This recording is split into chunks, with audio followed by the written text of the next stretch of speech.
საღამო მშვიდობისა გმადლობთ რომ გვიყურებთ. არჩევნები ხელისუფლება და სამოქალაქო დაპირისპირების ინსპირირება.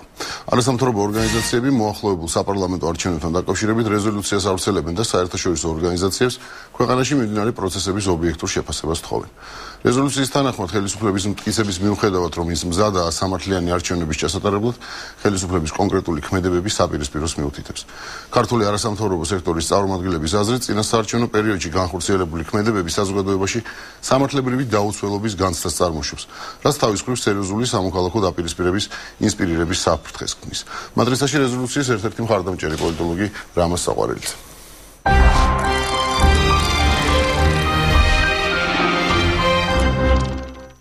საღამოს დიდი მადლობა. სალამი. შემოდგომა და ოქტომბერი სამოქალაქო ინსპირირებისთვის, სამოქალაქო დაპირისპირებისთვის არის ნიშანდობლივი თვე არის საქართველოს პერიოდია, ხო, 90 პოლიტიკური მართლა რეალურად ელოდებით რომ შესაძლოა მოხდეს დიდი სამოქალაქო დაპირისპირება, თუ ეს უფრო გამაფრთხილებელი ნაბიჯია ამ შემთხვევაში შეშფოთების გამოხატვა. მოლოდინი იმდენად დიდი არ არის, რამდენადაც გამოხატული შეშფოთება, იმიტომ რომ პრევენცია მოხდეს, მაგრამ ჩვენ ვიქნებით ამ მოლოდინის სუბიექტები, მხოლოდ ისეთივე მოლოდინი გამოთქვეს ევროპელმა პარლამენტარებმა, რომლებმაც თუ ასე გაგრძელდა ეგვიპტური სცენარით განვითარდება მოვლენები. სირიაც იყო ნახსენები კიდევ უფრო უარესი.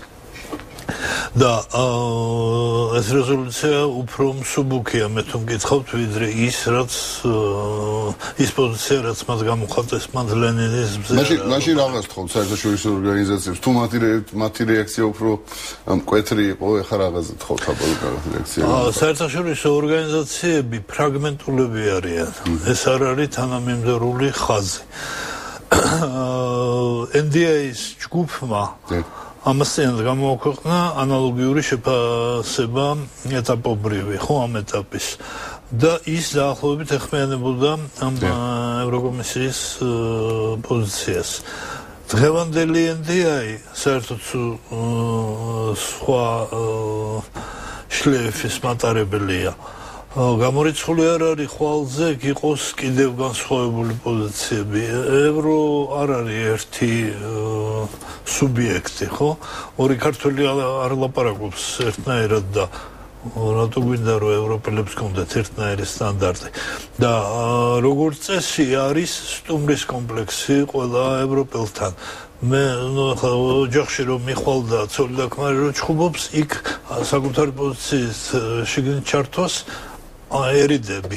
ანალოგიურადერიდებიან ისინიც ჩვენში და საქართველოში. ეს არის პრინციპში, ასე ვთქვათ, მათთვის ახსნა, რომ არაფერი მოსარიდებელი არ არის პირიქით, ველოდებით რომ მათ ხმა მოიღონ და გამოთქვან თავიანთი მოსაზრება.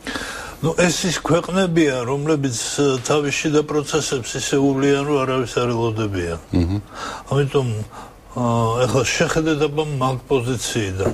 ქვეყანა, რომელსაც არჩევნების პრობლემა საერთოდ მე მგონი აღარც ახსოვს, რომ არსებობს ასეთი და უცბად იმას ეუბნებიან, რომ შენ შეფასებას ველოდებით არჩევნების ფაქტიურად დადასტურებისთვის.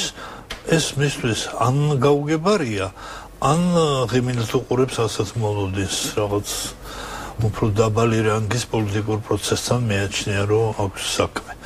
ამიტომ ესეთი მოლოდინი არ ვისურვებდი მე რომ ყოფილიყო მათთან მიტანილი, რომ შენ გელოდები და სასურველია ჩემის აზრით იყოს მიტანილი ის, რომ ეს მოლოდინი არ არის ჩვენი არასრულფასოვნების შედეგი.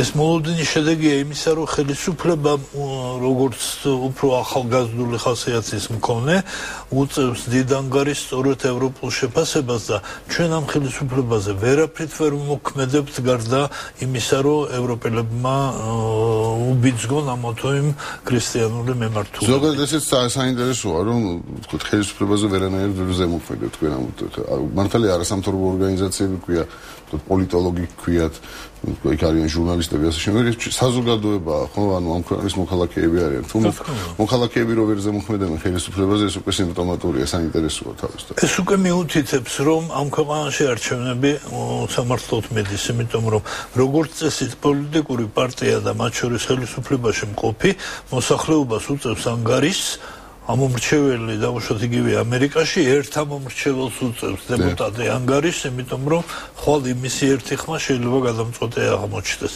მხოლოდ იმ ქვეყნებში, სადაც ხმებს არ აქვს მნიშვნელობა და მართველი ჯგუფი მაინც იმ შედეგს დადებს, რაც მას აწყობს, იმ ქვეყნებში არ აქცევენ საბჭოთა კავშირი გაიხსენეთ, იმ ქვეყნებში არ აქცევენ ადამიანების პოზიციას. ფიქრობთ, რომ ესეა საქმე, რომ არჩევნებს არავინ ჩატარებას არ აპირებს ხელისუფლება და პირდაპირ იციან, რომ უნდა გამოვაცხადონ, თქვა 2 ოქტომბერს იქნება თუ 18 ოქტომბერს, რომ არჩევნები დამთავრდა ამ შედეგით. თქვა ნაციონალურმა პარტიამ მიიღო ამდენი, იმან მიიღო ამდენი, ამ დონეზე ვარ. რადიკალური ფორმულირება ავიღე, რა თქმა უნდა, მაგრამ იმის ელემენტი, რომ ხელისუფლებას იმედი აქვს, რომ ნამდვილად დიდი ენერგიის მობილიზაციით იბრძვის ხელისუფლება ამ ყველა არჩევნებში და ამ არჩევნებში განსაკუთრებით. ისე რომ მას ვერ დააბრალებ პასიურობას და იმის მოლოდინს, რომ ბოლოში ოქმი რო შემოუვა, იმ ოქმის გადასწორებას ელოდება. ნამდვილად იბრძვის ყველა ეტაპს. მაგრამ ის რომ იბრძვის ყველა საშუალებით მაინც გულისხმობს, რომ ესე იგი ის ელოდება დამატებით ბერკეტებს თავის ხელში და არარეალური დამოკიდებულების ანარეკლს იმ ყუთში, სადაც ხმები იყრება. ფიქრობთ, რომ არაცნობიერებს ხელისუფლება, თქვათ, იმას, რომ შესაძლოა ამან გამოიწვიოს სამოქალაქო დაპირისპირება. არ ფიქრობს ამაზე საერთოდ, თუ ფიქრობს, მაგრამ იმედი აქვს, რომ თქვათ, აქაც გაიმარჯვებს სამოქალაქო დაპირისპირებაში. მგონი თქვენი მეორე ვერსია უფრო სწორია და ეგ იმედი უნდა გქონდეს, რომელიმე სამოქალაქო დაპირისპირება ხელისუფლებასთან 8 წლიან პერიოდში მომხდარა ისეთი, რომ ხელისუფლებას არ გაემარჯვა. არ მახსენდება ახლა. მაშინაც კი თუმცა გამარჯვებაც სათუო ამბავია ამ შემთხვევაში, რომ რა გააჩნია, რას უწოდებს გამარჯვებას. ხელისუფლების შენარჩუნება. ხელისუფლების შენარჩუნება, თუმცა მაგალითად თქვა ერთმა ადამიანმა, ხო სანდრო გირგულიანის დედამ შეარყია ეს ხელისუფლება ერთმა შვილმკვდარმა ავადმყოფმა ქალმა. ანუ გამარჯვება არის თუ არა ის, რომ თქვათ ის ბიჭიც მკვდარია, ის ქალის მკვდარია და ეს პროცესი თქვათ რაღაც დამთავრებულია გარკვეულწილად იმდენ ყურადღებას აღარ იქცევს, მაგრამ არის თუ არა ის გამარჯვება და რა ტიპის გამარჯვება. აბა პრაგმატიკოსის თვალსაზრისით შეხედეთ, რომელსაც ემოციები ნაკლებად აწუხებს და მას სჭირდება ის რეალური შედეგი, რომელიც აქვს, კერძოდ ხელისუფლებაში არიან თუ არ არიან. ხელისუფლებაში არიან. გამარჯვებული ხელისუფლება. ყოველ შემთხვევაში დამარცხებული საპროტესტო ნაწილი საზოგადოებისა უფრო ხშირად, ჯერჯერობით უფრო ხშირად მარცხდება. და რამდენად რეალურია ზუსტად ამ ფონზე, რასაც თქვენ ვთქვით, რომ დაიწყოს საერთოდ სამოქალაქო დაპირისპირება, თუნდაც იმიტომ, რომ რაც თქვენ ბრძანეთ, ხალხს აქვს ჩარჩენი, რომ ხელისუფლება არის ყველაფერზე წამსვლელი, არის ძალმომრეობითი და ძალაც აქვს შესაბამისად და მაინც მოგვერება. ანუ რაღაც ნიჰილიზმს ხო არ სჩობს ეს გარკვეულწილად საზოგადოებაში. ხო არის ეს ელემენტი. მოდით ვცადოთ ისე გავიაროთ ამ ორ პოლის შორის, ერთის მხრივ ნიჰილიზმი და მეორეს მხრივ ესეთი ოპტიმიზმი, ვარდისფერი ოპტიმიზმი, იმიტომ რომ ნიჰილიზმის გაპასიურებაა და ოპტიმიზმის გაპასიურება. მაინც ყველაფერი კარგად იქნება და ადამიანი ხელს არ ანძრევს. სწორედ ამ პოლუსების მინდა რომ ავარიდო თავი. თუ კი გავიხსენებთ საპრეზიდენტო არჩევნებს, რომელიც რიგ გარეშე დანიშნა 2008-ში ძალიან დიდი კრიზისის ფონზე სააკაშვილმა, იქ 53%-ზე მეტი არ მოხერხდა რომ მიეღო. და ეს ნიშნავს, რომ ხალხის მობილიზაციას და მაშინ არ იყო ის მობილიზაცია, რაც ახლა გაცილებით მეტია, ხალხის მობილიზაციას აქვს მნიშვნელობა. მაშინ გვახსოვს, რომ იყო კარუსელებიც, სხვადასხვა ეროვნების ნიშნით, აკაური, იკაური. იყო ბევრი მექანიზმი ამუშავებული, მაგრამ 53%-ს ვერ გადაცილდნენ. ეხლა სავარაუდოა, რომ თუ ეს მობილიზაცია უფრო დიდი იქნება, თუ რაოდენობა ხალხისა, რომელიც მხარს უჭერს ოპოზიციას, მაშინ ნაკლები იყო, ეხლა უფრო დიდი არის, ენერგიაც როგორც მიტინგები გვიჩვენებს, უფრო დიდია. პროცესი ოპოზიციური გაფართოებულია მთელ რეგიონებში და არა მარტო საქართველოში და ეს კიდე დამატებითი სიახლეა. არა მარტო თბილისში, არა მარტო თბილისში, ისე არა მარტო საქართველოშიც არის, რომ დიასპორა ისეთი მობილიზებული არასოდეს არ ყოფილა. აი ეს სიახლეები თუ მიუდგებით, წესით ის 53 ვეღარ უნდა იყოს მიღწეული და თუ 50%-იან ბარიერს ვერ გადაცილდა, ოღონდ ეს მაქსიმალური მობილიზაციის შემთხვევაში თუ იმ 50%-იან ბარიერს ვერ გადაცილდა და აღმასრულებელი ხელისუფლება ვერ დააკომპლექტდა და ამ პრაგმატულმა პარტიამ მისთვის აზრს დაკარგავს ხელისუფლებაში ყოფნა და მერე ამ შემთხვევაში მათთვის მნიშვნელოვანია სამივე შტოს აკონტროლებდნენ ხელისუფლების ხო რაღაც მთლიანი ხელისუფლება ანუ აბსოლუტურ ხელისუფლებაზე გვაქვს საუბარი აბსოლუტური იმდენად რამდენადაც ერთმანეთზე გადააბეს უფრო ამათმა ნაციონალებმა, იმიტომ რომ სასამართლო ხელისუფლება, რომელიც ყველაზე დამოუკიდებელი უნდა იყოს, იცავს აღმასრულებელს რეალურად, საპარლამენტო აღმასრულებელს ემსახურება კანონებით. არა კონტროლებს პირიქით. და ასე შემდეგ, ისე რომ პრაქტიკულად ერთი დიდი მანქანა გააკეთეს სახელისუფლო და რომელიმე კონტროლი თუ დაიკარგა, მერე უკვე მთელ ამ ჯეჭვზე წავარღვევა. და 50% თუ მიიღო საერთოდ, დაუშვათ საპარლამენტში შევიდა 50%-ით ნაციონალური მოძრაობა. მაშინაც წავარღვევა და დაიწყება თაგვების ვირთხების გადადინება. თუმცა ჯერჯერობით აი ეს ვირთხების გადადინება არის თემა, რომელსაც ბევრი პროგნოზირებდა, განსაკუთრებით ბიზნეს ივანიშვილის გამოჩენის შემდეგ. მართლაც ალტერნატიული მეორე ცენტრი, მოდი ეს დავუხოთ პირობითად შეიქმნა. საკმაოდ ძლიერი, თქვენც აღნიშნეთ, ძალიან მობილიზებულიც და პოპულარულიც, მაგრამ ჯერჯერობით ხელისუფლება მაინც ინარჩუნებს სიმტკიცეს. თან საკმაოდ კარგად უნდა ითქვას. პრაქტიკულად ესეთი რუსული გამოთქმა, ჰოპერებეშჩიკები არ აქვს ჯერჯერობით. მე არ ვიცი ეს პროცესი დაუშვათ რაც იყო 2003-ში, ხო, ვარდების რევოლუციის დროს. მაშინ პრაქტიკულად მე მგონი შევარდაძეს კი ფიქრობდა, ხო არ გადავიდე მეორე მხარეზე. გადავიდა კიდევ. ბოლოს გადავიდა. და ოღონდ ის პროცესი მზადდებოდა ძალიან დიდხანს და ძალიან დიდი ძალების მობილიზაციით. მაილსი ამერიკის ელჩი დადიოდა და თითოეულ მინისტრს აბამდა, ასე ვთქვათ. ანალოგიური მექანიზმები ეხლა ნამდვილად არ არის. ამიტომ შეიძლება და ეს შეიძლება მიმდინარეობს რაღაც კულუარული მოლაპარაკება. კი, რა თქმა უნდა. ეს მაილსი რატო ვახსენე მე მაგალითად ერთმა თანამდებობის ფირმა, რომელიც გვარიც ალბათ არ არის საჭირო, ეხლა თანამდებობის პირია და მაშინ უბრალოდ მებრძოლი იყო. რას საკეთებთ მეთქი, რუსეთის საქმეს აკეთებთ, კაცო, დაფიქრდით. რა ვიცი, ამერიკაც იძახის, რომ შეგვერდნამდე უნდა წავიდეს ელჩიც მაგას ამბობსო. ისე რომ ელჩმა შექმნა იმის მოდელი, რომ რუსეთს არ უნდა შევარდნაძე რაც ხალხი იყო, ამერიკას არ უნდა აღარავის არ უნდა და უკვე ბეშიკები რომ ახსენეთ ტერმინი, მათთვის აინთო შუქნიშანი უზარმაზარი მძანე. და ამან განაპირობა ეს მოძრაობა. ეხლა ასეთი პროცესები, ასეთი მიმნიშნებლები არ არის. შეგვიძლია ვთქვათ, მიმნიშნებლები არ არის, მაგრამ შეგვიძლია ვთქვათ, რომ ჩანს, რომ ვთქვათ, ვიღაცას აღარ უნდა სააკაშვილი, ვთქვათ, დასავლეთს იგივე აღარ მიეჩნია ის სანდო ჩანს საიდან. დაგაზრდოთ ამის დროს. მედია ფრონტი გაიხსნა სააკაშვილის მიმართ კრიტიკული, აი ეს ჩამოსული ექსპერტები თუ დიპლომატები თუ პოლიტიკოსები ეს განუწყვეტელი შეხსენება, რომ თქვენ ტესტი უნდა გაიაროთ, თქვენ ტესტი რაღაც უნარების ტესტი, დემოკრატიის უნარი გაქვთ, არა ეს შეხსენება ხო ხელისუფლებას ეკუთვნის.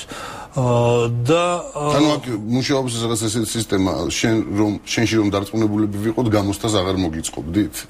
ესეთი ვარიანტია. რომელიმე ქვეყნის მიმართ ითქმის, რომ თქვენ ტესტი უნდა გაიაროთ, მოგიკრავთ ყური ესე. არ მომიკრავს ყური. არც მე არ მომიკრავს რა ვიცი.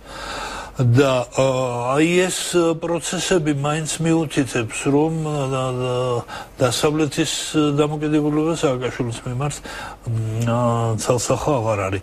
სხვათა შორის გაჩნდა საზოგადოებაში იმის ეჭვი, არც რუსეთის დამოკიდებულებაა ცალსახა და მიუხედავად იმისა, რომ აცხადებენ მიუღებელია სააკაშვილიო, ჩვენ ვხედავთ, რომ ის ბიზნესი, რომელიც ნაციონალების სწორედ აღნიშნავენ, მოსკოვის კრემლზე არის მიბმული, ეს ბიზნესი საქართველოში ყოველგვარი დაბრკოლების და თვითონ კრემლიდან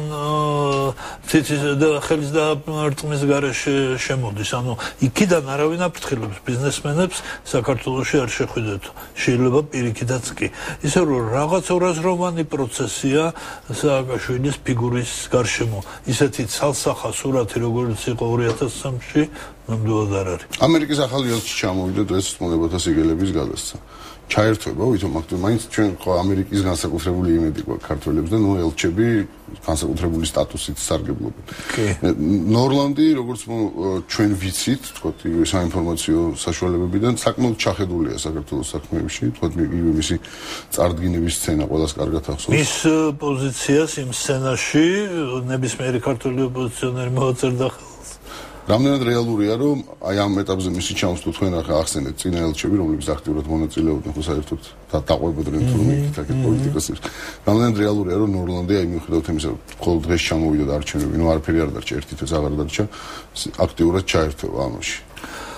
იმ პოზიციიდან გამომდინარე, რომელიც იყო გამოთქმული ადრინდელ ჩანაწერში, მე მგონი წესით უნდა ჩაერთოს თან რამდენადაც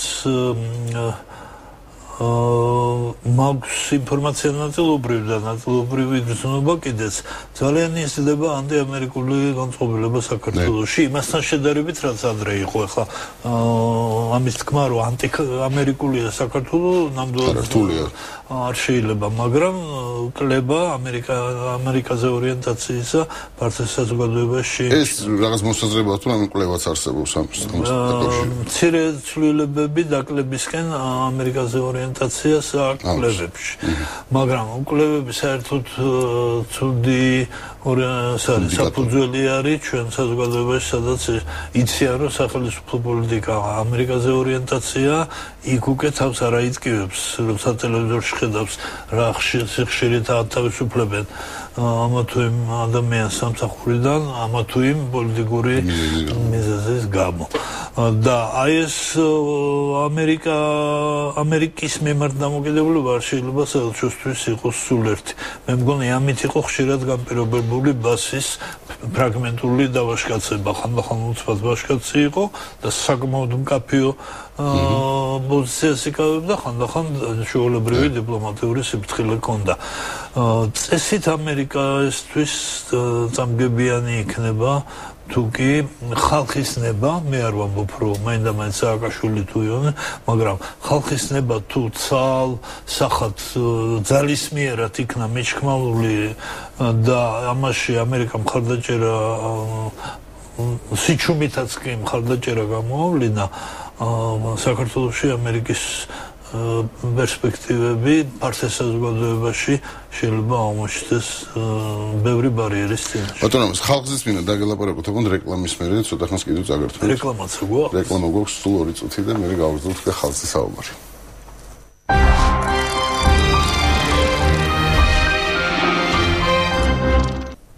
განვაგრძობთ საუბარს პოლიტოლოგ რამაზ საყვარელიძესთან, საუბრობთ წინა საარჩევნო გარემოზე, თავისთავად ცხადია და ძირითადი ნაწილი ახლა მინდა დავუთმოთ უკვე ხალხის განწყობას. ბატონო რამაზ, ხალხი რამდენჯერმე ვახსენეთ, ხო ხალხი ამორჩეველია, ანუ იქნება მაღალი აქტივობა, ნაკლები შანსია გაყალბდეს არჩევნები, იქნება უფრო მკაფიო მოთხოვნა, დასავლეთი უფრო მეტად დაგვიჭერს მხარს, მაგრამ თვითონ ხალხი საკმაოდ როგორ უნდა თქვა, თქვენ კვლევები არ მოხსოვთ, მაგრამ აი იგივე NDI-ი დღეს გამოაქვეყნა კვლევა, ისევ პირველ ადგილზე მიუხედავად იმისა, რომ არჩევნები მოვიდა, ისევ უმუშევრობა, თავარი რაც მოწონთ, თქვა იგივე ნაციონალური მოძრაობის პროგრამიდან და საერთოდ საარჩევნო პროგრამებიდან მოწონთ 1000 ლარიანი ვაუჩერი, ანუ ისევ იქავართ, ხალხს მაღალ მატერიებზე საუბარი არ აინტერესებს, აინტერესებს პურის ფული. წარმოვიდგენ სიტუაცია, რომ შემოვიდა ახლა თქვენ და ჩემ თავსაც არ უგულისხმობ, შემოვიდა ჩვეულებრივ მოქალაქესთან ვიღაცა და ნუ დაეკითხება ვაუჩერი მოგწონს თუ არა. იმავე ეკრანიდან ნასწავლი პოლიტიკური ცხოვრებით ცხოვრობს მოქალაქე, ხო? ამ ეკრანზე ნუ გათავისუფლება ეს კი ბატონო. არ გაუჩნდება კითხვა რომ ვინ არის ეს ადამიანი რომელიც ამას მეკითხება?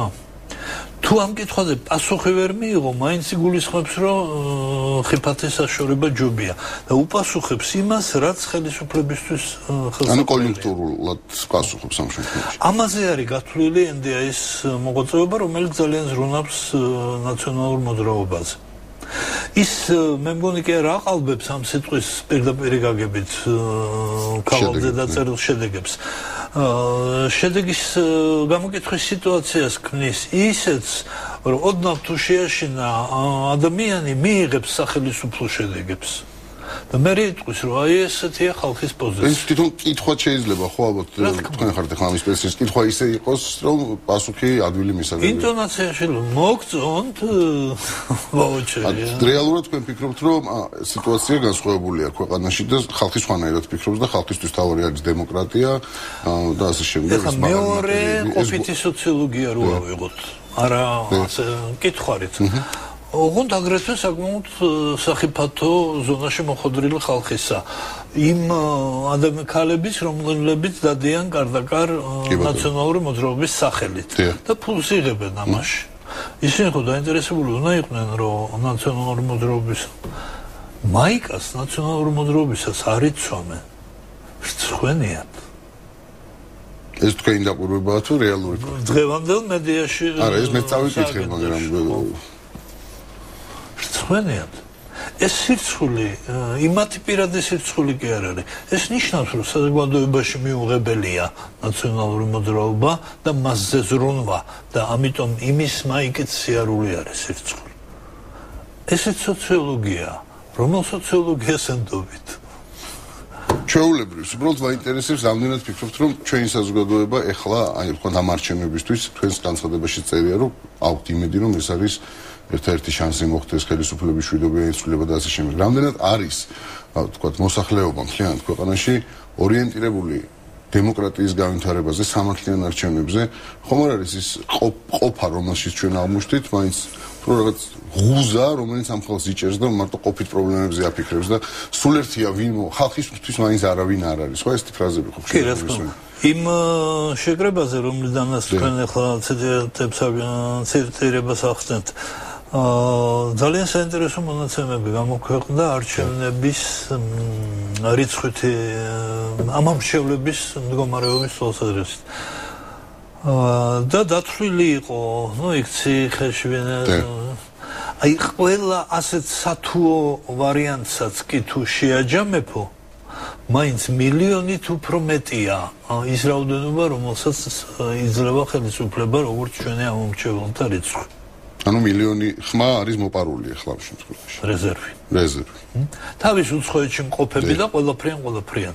ახლა თუ დავითვალისწინებთ, რომ უცხოეთში კიდე უამრავი ჩამოაკლდება იმას, იქ სადღაცა კორექტივა იქნება და აი ეს მილიონი არის გამზადებული მარტივად. ამ პროცესი, აი ამ მარტივი ციფრის ფონზე შეიძლება ვიგულისხმოთ, რომ ყველაფერი კარგად იქნება? არა. აქ რა არის კიდევ თითოეული მოქალაქის, აი მე როგორც ვახსენე, ქალები სოციოლოგიური მექანიზმი მუშაობს იმ ქალებშიც, ანუ საზოგადოებრივ აზრს გრძნობენ როგორია და ამიტომ არ უნდათ მაიკის ჩაცვა. თითოეულ ჩვენგანში იგრძნოს ეს მექანიზმი, როგორია საზოგადოებრივი აზრი. ამისთვის NDI არ არის საჭირო.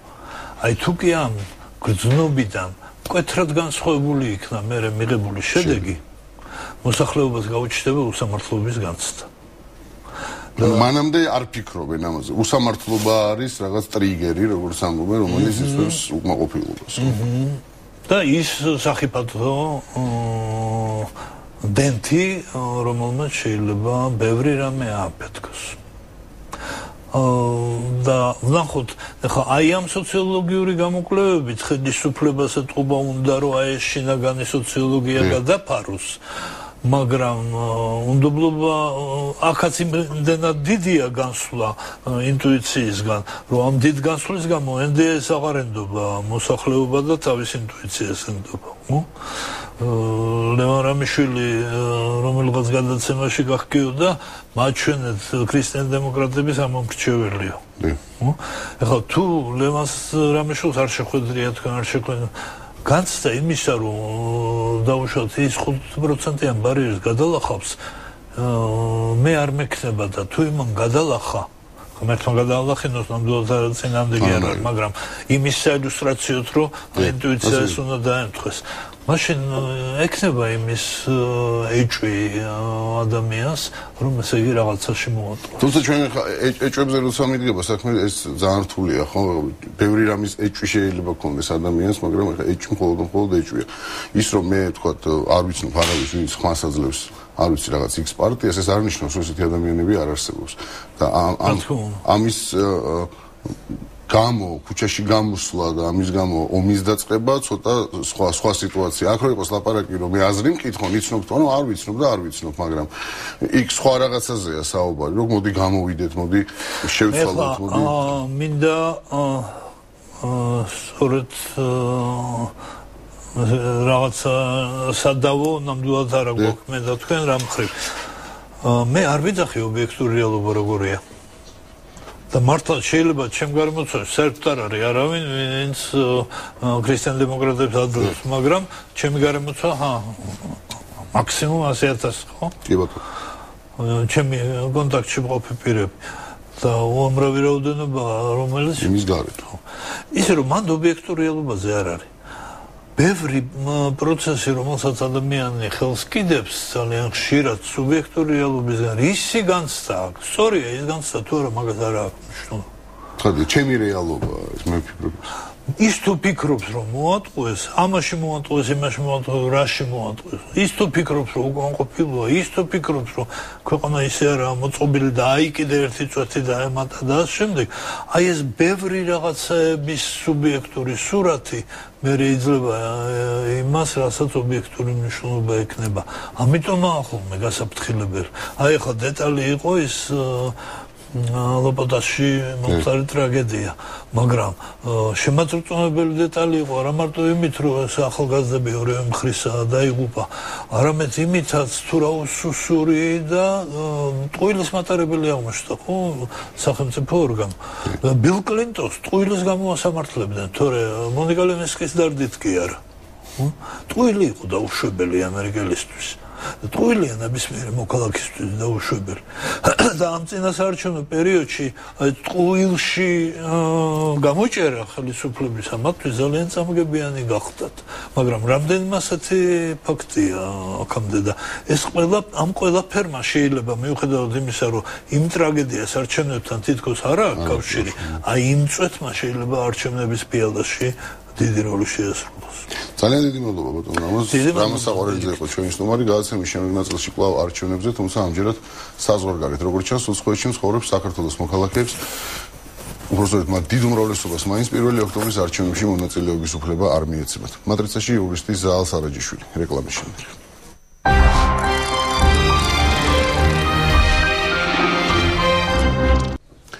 უცხოეთში მყოფი საქართველოს მოქალაქეების დიდი უმრავლესობა 1 ოქტომბრის საპარლამენტო არჩევნებში მონაწილეობას ვერ მიიღებს. და მთავარი მიზეზი ამ შემთხვევაში არა არჩევნების ჩატარებისთვის გამოყოფილი ორშაბათია, რაც თავისთავად სირთულეებს შეუქმნის იმ ადამიანებს, ვინც მუშაობს. უფრო მნიშვნელოვანია პრობლემა, რომელიც უცხოეთში მცხოვრები საქართველოს მოქალაქეების რეგისტრაციას უკავშირდება. საზღვარგარეთ მცხოვრებმა ქართველებმა უნდა წარმოადგინონ ცნობა ადგილობრივი საცხოვრებელი ადგილის შესახებ, რაც არალეგალების არჩევნებში მონაწილეობას ავტომატურად გამორიცხავს. ამას გარდა საარჩევნო უბნები საერთოდ არ გაიხსნება რუსეთის ფედერაციასა და პორტუგალიაში. მატრიცაში იურისტი ზაალ სარაჯიშვილი.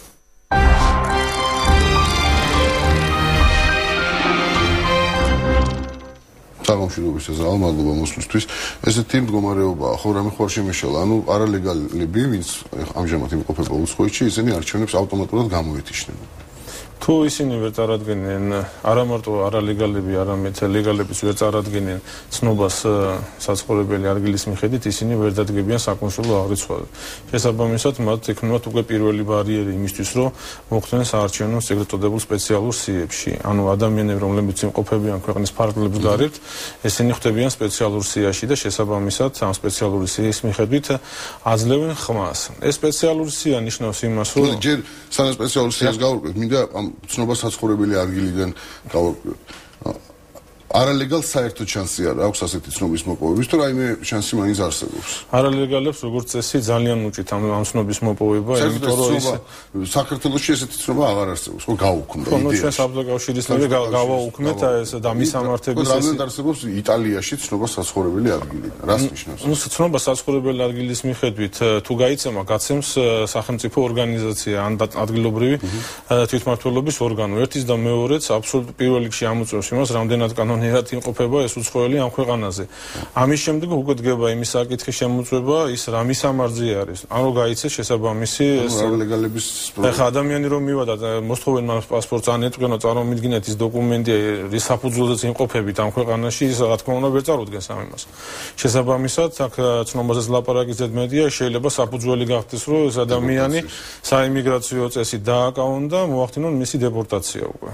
თუმცა რომ შეიძლებაოდეს თქვა ამ ცნობის აღება, ალბათ ბევრი უბრალოდ არც მივა, ხო, ეს რაღაც ზედმეტი გადამოწმების საფუძველი შეიძლება თქვა ლეგალურადაც თუ ხარ, მაინც შესაძლოა არ გესიამოვნოს ხა ადგილობრივი პოლიციაში. კი ბატონო, რა თქმა უნდა. ეს მაგალითს მოყვები, ნათლად რომ იყოს, აი საბერძნეთში მაგალითად ეს ცნობა რო აიღო, ნუ ასეთი ტიპი ამასთან დაკავშირებული ცნობა, უნდა წახვიდე ჯერ უნდა იყიდო სპეციალური ბლანკი. მე უნდა სთხოვ იმ ადამიანს, ვინც არის ამ ფაქტის მესაკუთრე, რომ გამოყვეს პოლიციაში, რომ პოლიცია მერე დაამოწმოს ეს დოკუმენტი. ეხლა როგორ წარმოგიდგენიათ, შეიძლება ადამიანი ლეგალურადაც იმყოფება და ცხოვრობს აი ამ მესაკუთრის სახლში, ამ უვლის ან პატრონობს. შესაბამისად ამ ადამიანს ან მესაკუთრეს გაუჩნდება სურვილი, რომ აჩვენოს ადგილობრივ პოლიციას ამ შემთხვევაში საბერძნეთის, რომ მე მყავს დაქირავებული უცხოელი, რომელსაც მე ხელფას უხდე.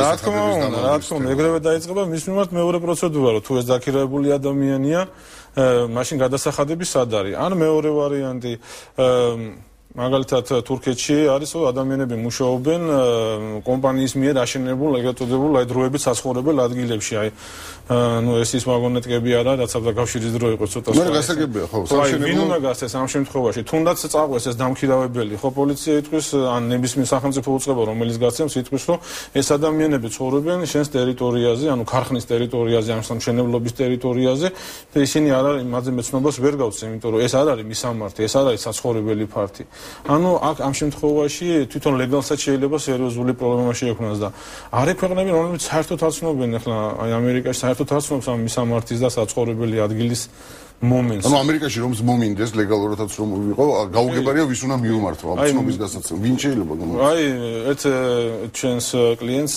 ქონდა ბანკთან მიმართებაში ეს მისამართის ცნობის მაგვარი რაღაც დოკუმენტი.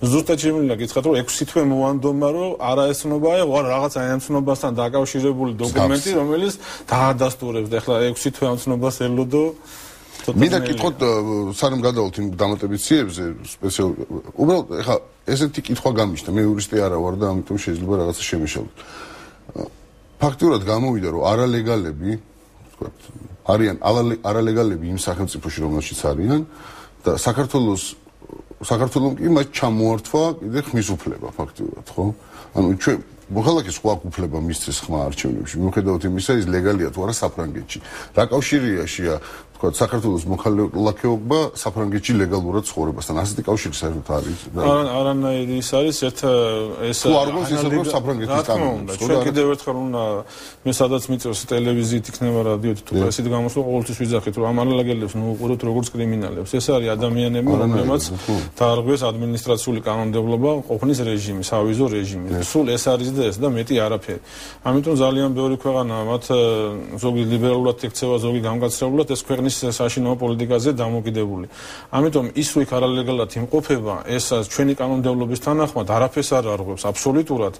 უბრალოდ არის ერთი დათქმა მოქალაქეობასთან ახლა მკითხეთ, რომ თუ ადამიანი არასაპატიო მიზეზით, ესე იგი, არასაპატიო მიზეზით არ დადგა საკონსულო აღრიცხვაზე, ანუ მას ისეთი მიზეზი არა, რომელიც გაამართლებს მის ვერ დადგომა საკონსულო აღრიცხვაზე 2 წლის განმავლობაში, ეს შეიძლება გახდეს საფუძველი, რომ მისი მოქალაქეობის ჩამორთმევას პროცედურები დაიწყოს. აი ეს არის რამდენი გვაქვს ესეთი შემთხვევა, რომ დაწყებულა ვინმეს მიმართ მოქალაქეობის ჩამორთმევა იმის გამო, რომ ის არ დადგა საკონსულო აღრიცხვაზე. მე პირადად რაც საკონსულო სამსახურში მიმუშავე, რაც ახლა კერძო პრაქტიკა მაქვს ადვოკატურაში, ეგეთი რამე ჯერჯერობით არ ყოფილა, მაგრამ ეს პროგრამებით ეს დამოკიდებულია იმაზე, თუ ვისი განცხადების ან ვისი ინტერესებიდან გამომდინარე იქნება. ანუ რეალურად ეს ჩვენ მივიღეთ, რომ ჩვენი მოქალაქეები არიან არალეგალები საფრანგეთისთვის და აღარ არიან მოქალაქეები საქართველოს, იმიტომ რომ საარჩევნო უფლება მოქალაქის მთავარი უფლებაა პრინციპში. რა თქმა უნდა, ხა მოქალაქეობა თვითონ ნიშნავს პიროვნების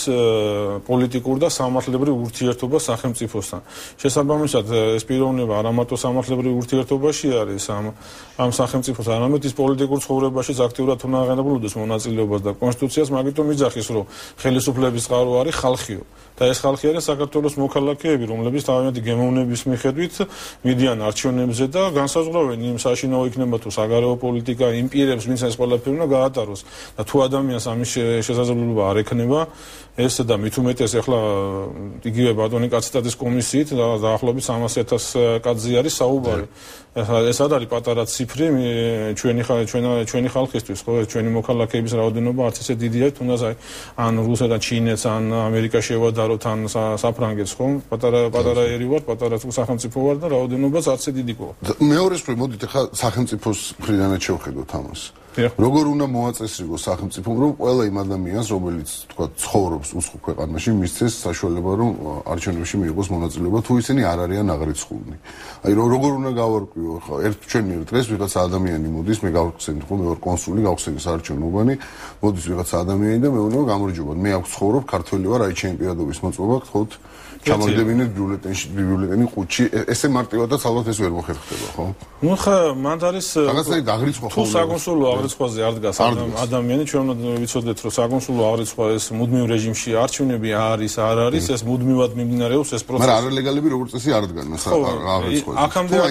აქამდე არ დგებოდნენ, აქამდე ეხლა აღარ დგანან, იმიტომ რომ ეცნობის მოთხოვნა გაჩნდა თორე. მანამდე რა თქმა უნდა, საკონსულო აღრიცხვის წესი როცა იწერებოდა, ერთ-ერთი მონაწილე ამ საკონსულო აღრიცხვის წესის შედგენაში მეც გახლავართ. ჩვენ სერიოზული საუბარი ქონდა ამ თემაზე. იქ რამოდენიმე საკითხი წამოიჭრა, ეს ამ ცნობამ მოვითხოვოთ თუ არა ეს დოკუმენტი, ან მაგალითად როგორც ჩვენთან ქვეყნის ხდება მესაკუთრის თანხმობა, ესე რა ქვია, მის სამართზე რეგისტრაციაზე, ხო? ნუ მაშინაც შევთანხმდით, რომ ეს ძალიან რთული არის ნებისმიერი ადამიანისთვის, ის ლეგალია თუ არალეგალია, მნიშვნელობა არ არის, მაგრამ რა არის ჩვენი მთავარი მიზეზი საკონსულო აღრიცხვის? ის რომ აღურიცხოთ რამდენი მოქალაქე იყოფება ამა თუ იმ კონსულის საკონსულო ოლქში. ეს არის ამის მიზანი. და რაც შეეხება რეგისტრაციას და დამისამართებას, გვაქვს ჩვენ რეგისტრაციის წესი, ანუ პირადობის მოწყობის გაცემა, პასპორტის გაცემის წესი და აქ შესაძლებელია რაღაცების გაკეთება, მაგრამ თვითონ საკონსულო აღრიცხვა ამის მოთხოვნას აბსოლუტურად გაუმართლებელია. და თავის დროზე საარჩევნო კოდექსში და საკონსულო აღრიცხვა ჩაიდო, თორე რეგისტრაცია მოქმედებს როგორც ქვეყნის შიგნით, ისე ქვეყნის გარეთ და კანონმდებელმა ეს იცოდა თავის დროზე და ამიტომ საკონსულო აღრიცხვა ჩაიდო, იმიტომ რომ რეგისტრაცია საკონსულო აღრიცხვას გადის ყველა, ვინც იმყოფება ქვეყნის ფარგლებს გარეთ, გინდა ლეგალი, გინდა არალეგალი. და ის ჩვენ გრაფაშიც მივუთითეთ სპეციალურად, რომ ფაქტობრივი მისამართი მიეთითებინა, იმიტომ რომ არა მარტო ქალაქი გვაინტერესებდა ან სახელმწიფო, არამედ კონკრეტულად, იმიტომ როგორც იცით, ეს არჩევნებისთვის უბნებში გადანაწილების ერთ-ერთი მომენტი არის მისამართის არსებობა. ამიტომ ადამიანი მიუთითებდა ამ შემთხვევაში, სადაც იმყოფებოდა ფაქტობრიობა და რაც საფუძველი იყო უკვე ცენტრალური საარჩევნო კომისიისთვის, რომ როცა გააკეთებდა მაგალითად რამოდენიმე შეიძლება საარჩევნო უბანი იყოს ერთ სახელმწიფოში, უკვე იმ მისამართის მიხედვით, იმ ქალაქის მიხედვით უკვე იმ უბანს მიაწერდა. მაგალითად, თუ კაცი დაწერდა უკრაინაში ვარ დონეცკში ამადამ ქუჩაზე, ეს კაცი აღარ მიეწერებოდა კიევს, არამედ მიეწერებოდა უკვე დონეცკს. ამიტომაც ამის აუცილებლობა დოკუმენტალური არც მაშინ არა და დღესაც მივიჩნე, რომ არანაირი აზრი არ მაქვს. შეიძლება ისედაც ყველაფერს თავი მოაბა. დაუშვათ ეხლა ადამიანმა მაინც ვერ მოაბა თავი და საკონსულო აღრიცხვაზე არჩევნებისთვის ვერ დადგა, ანუ ვერ მოიცალა, ვერ შეავსო ის დოკუმენტები. ამ შემთხვევაში მე ჩვენ ემიგრანტებს ურჩევ, რომ ეხემზღვანელონ საარჩევნო კოდექსით, რომელიც ამ შემთხვევაში ყველაზე მთავარი და მნიშვნელოვანი არის, სადაც წერია, რომ მიუხედავად იმისა, კაცი დგას თუ არა საკონსულო აღრიცხვაზე,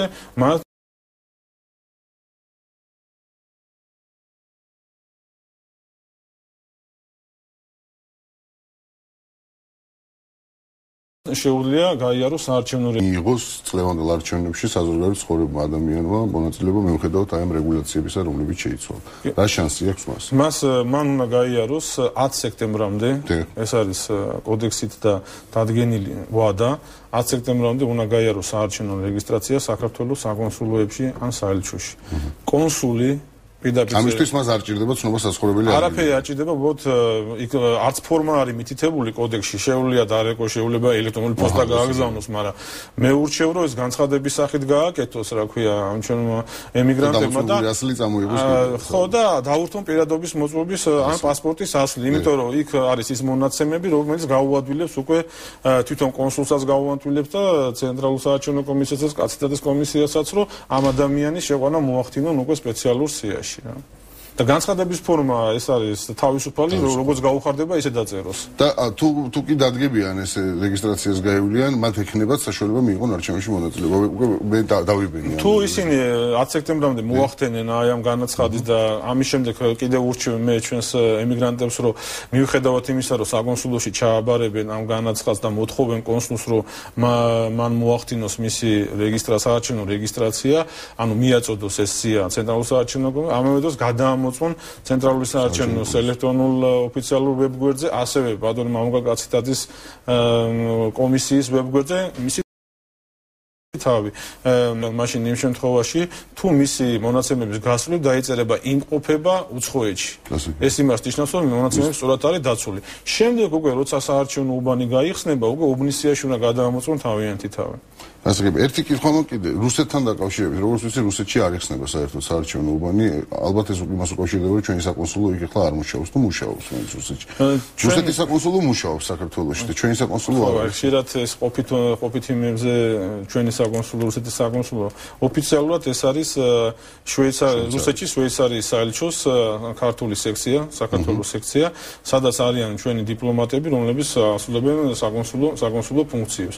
მაგრამ იურიდიულად საერთაშორისო სამართლის მომენტით ეს ნიშნავს, რომ ჩვენ საკონსულო იქ არ აგვაქვს. მაგრამ მე რატო გეკითხე, ყველაზე დიდი რაოდენობა მაინც რამდენადაც ჩვენ ვიცით, ახლა ერთ ქვეყანაში წასულების ყოველ შემთხვევაში რუსეთშია ქართველები, ხო?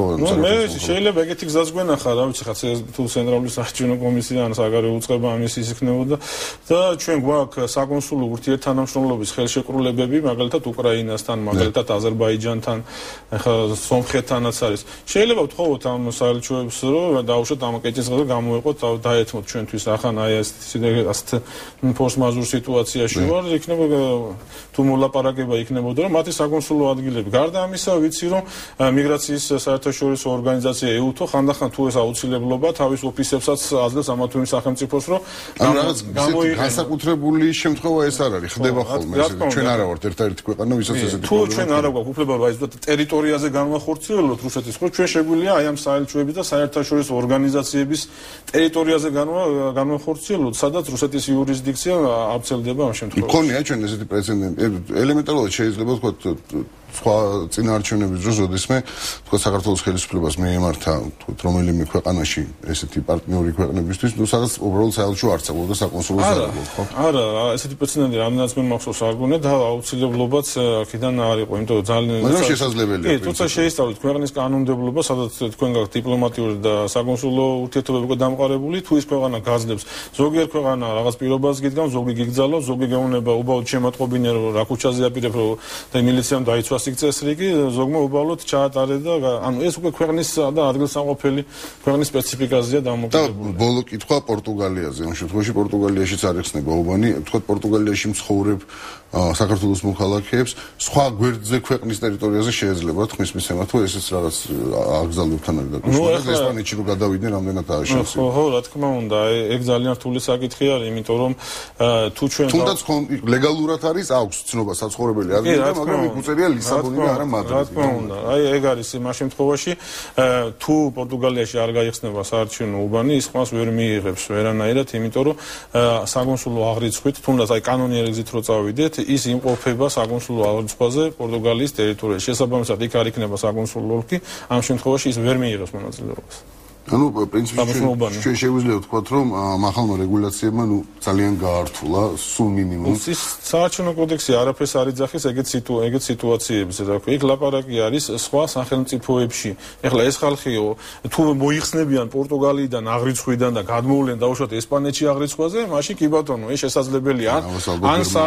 ან მეორე გზა შეიძლება ის ურჩიოთ, რომ მიმართონ მადრიდში საქართველოს საკონსულოს და უთხრან ეგეთი რაღაცა, რომ კენჭისყრის დღეზე კი პორტუგალიაში ვარ მე საკონსულო აღრიცხვაზე, მაგრამ კენჭისყრის დღეზე მე ვიქნები მადრიდში და აი აქ მივცემ ხმას და ანუ აი ესეთი შემთხვევაში შესაძლებელი არის, რომ ის მადრიდის სიაში მოხდეს, მაგრამ შეიძლება ზოგმა საფრანგეთი სადაც იქნება იმ შემთხვევაში. აი გამოსავალი ეს შეიძლება იყოს. ძალიან დიდი მადლობა ზაალ სარაჯიშვილი, იურისტი იყო ჩვენი სტუმარი, მატრიცა დასასრულს მიმოახლოვდა გადაცემის დასრულებისთანავე ეთერშია ვასილ მაღლაფერიძის კონსილიუმი. მე ხვალამდე გემშვიდობებით, მადლობა.